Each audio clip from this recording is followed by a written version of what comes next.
You have a knee right there, right? Put pressure on his leg. Put pressure on it. Put your knee on it. There you go.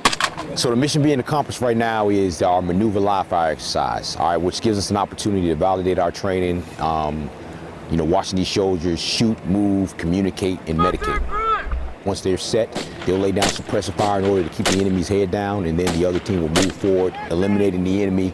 And once the enemy is eliminated, then what they'll do is they'll move on to their objective. From there, we'll deem somebody as a casualty. They're gonna have to put a tourniquet on them, a pressure dressing, and then move that casualty up to the next phase line.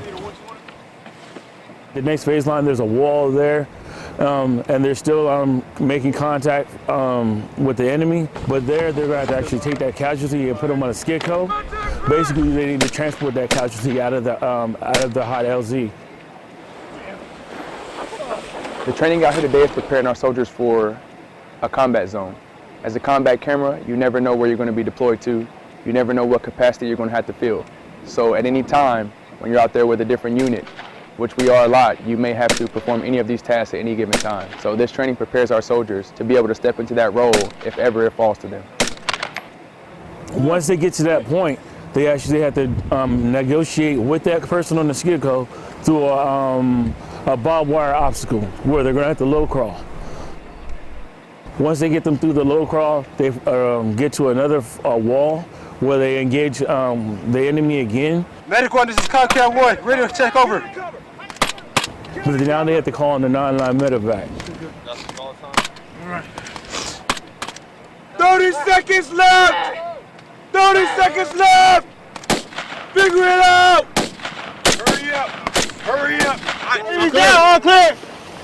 Providing how well they do that 9-line medevac and put that radios together will determine whether or not that team is a go. If they're not a go, if they become a go, the casualty comes back to life and the whole team runs back down to the start point.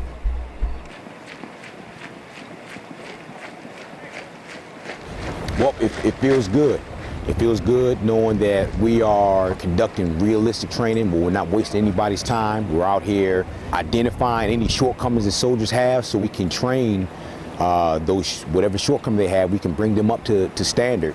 So when they do find themselves in a combat situation, they'll be extremely effective. I feel really good knowing that my soldiers are prepared for any situation that comes to them.